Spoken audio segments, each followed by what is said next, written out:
You know why you're here. This is Super Mario RPG, and here are 30 fun facts you need to know about it. The director of the original Super Mario RPG game, Shihiro Fujioka, was as surprised by the Super Mario RPG remake announcement as we were. He wasn't approached by Nintendo to direct the remake, which is a bit of a bummer, but then again, he is no longer in the game making industry, as he is now focusing on a music career as a member of the Earthbound Papas, a rock and metal band performing songs from video games. All of the music tracks in this game have been remade with care and love, and this is most definitely because the original music composer Yoko Shimomura came back for the remake.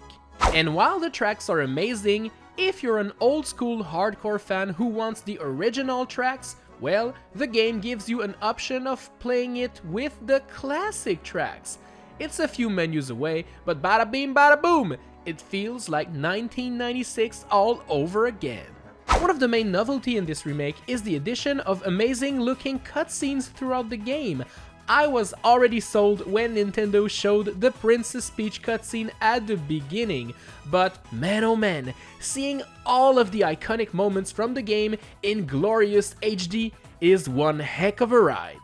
Have you noticed that there is now a gauge on the bottom left corner of the screen? As you successfully time your action commands during fight, it will fill up, and once it reaches 100%, you'll be able to perform the triple move, a brand new ultimate attack, which is different according to who's on your party right now. My favorite is definitely this one. Whoa. A couple of enemies had mistranslated names in the original game, and those were corrected in the remake. For example, Yaridovich is now called Speardovich, Muku Muku is called Trofer, and Shy Away is called Bizo. I was so used to the old names that I actually missed them, but it's okay, I'll get over it. Speaking of, there's a lot more text changes made in the English version, and one of the funniest ones is Mallow's infamous attack, which is used to tell the HP of an enemy. In the original game, this ability is called Psychopath, but in the remake, they changed it to Thought Peak, which is closer to the Japanese meaning, which roughly translates to Whatcha Thinking. Have you noticed Super Mario RPG now features a monster list, which shows details on all of the monsters you have previously fought, their HP, the experience points they give, their weaknesses, and the items they can drop, how many times you defeated them, and much more. You know, I now have to find all of the enemies and complete this monster list. It's like a Pokédex, you know, gotta catch them all. Sleeping at a hotel is a great way to heal up and get ready for new battles, but it's also a great way to meet old friends. If you visit Rose Town and get a room, when you wake up, you'll see a familiar face sleeping in the bed next to you. Hey, it's my boy Link! Amazing! And if you go back to the princess's castle after dealing with the problems at Seaside Town, visit the guest bedroom to see Samus from the Metroid series. Wow, this world is actually full of surprises. Samus, wake up! When can we expect to play Metroid Prime 4? It's been years! Samus, wake up! The original Super Mario RPG was actually never released on cartridge in Europe. The first time the game was released over there was on the Wii Virtual Console. But thankfully, the remake didn't suffer this fate, and now Europeans can finally enjoy this game on day one. In the original game, Princess Peach was always referred to as Princess Toadstool, which was her name back then, but the remake now refers to her by the name Peach. It makes way more sense. Don't you hate it when you enter a fight and realize you wanted another party member to be with you? Well, in the original SNES game, there was nothing you could do. But now, you can actually open up a menu and swap your partners during gameplay. Now this is pretty epic. When you visit Princess Peach's room in the castle and go to this place and press A, the game will let you know that you found Princess Peach's... Wait, What did we find exactly? What is so bad that it cannot be shown to the audience? Princess Peach's... What are you hiding from us, Peach? Let me know! In the booster tower, there is a room featuring a curtain, and if Mario moves behind it, a cutscene will play. And wow, it's the classic Mario sprite from the old games! I can't believe it! This is pretty cool!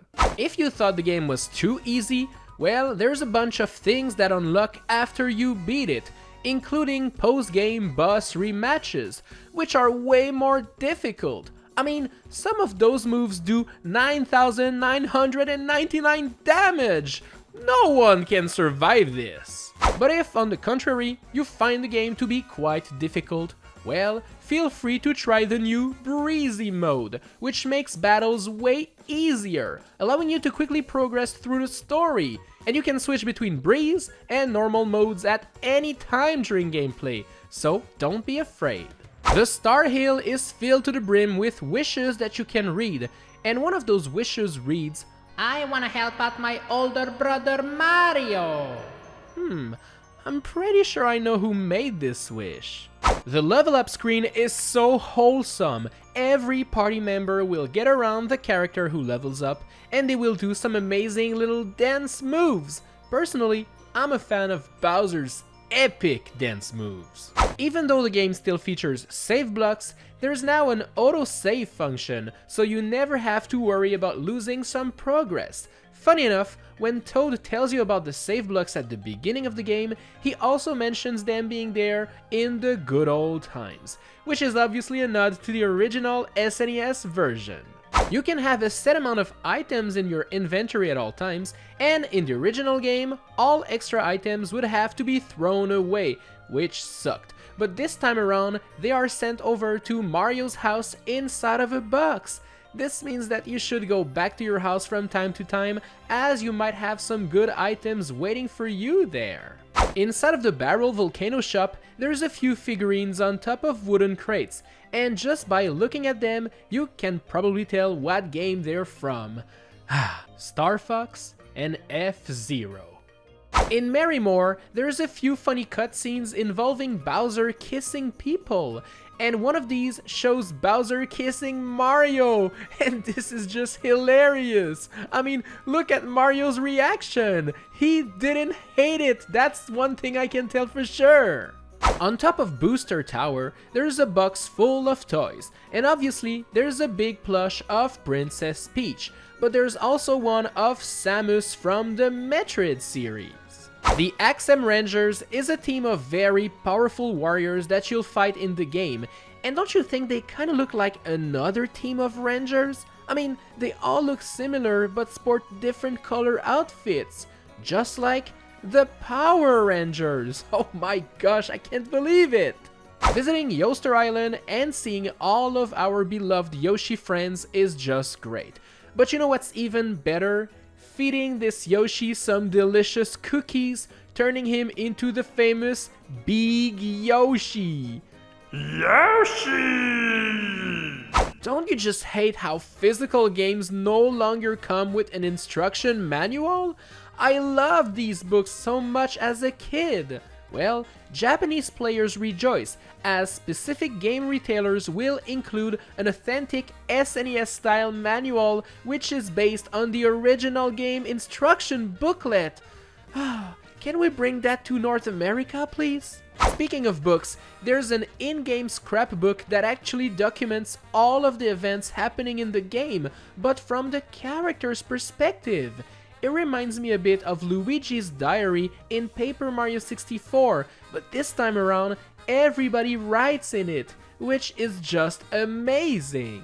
The secret boss from this game, Culex, is still in the remake, and features the same old 16-bit look. It feels so surreal to be fighting this dude with 3D characters instead of the classic sprites. And let me tell you, this dude is very hard to defeat. And you know what feels even crazier? Fighting a 3D version of Culex. Yup, he's the brand new big bad boss of this remake, and he is very strong, not gonna lie. I cannot believe Culex is finally in 3D. In the original Japanese version of the SNES game, he would make jokes about how he was a 2D sprite, but would love to fight us again one day in the third dimension. I cannot believe his dreams finally happened. This is so cool. Thanks a lot for watching this video. I hope you enjoyed it and learned something new. Smash like, subscribe, do all that fun stuff, and I'll see you in the next one. Bye!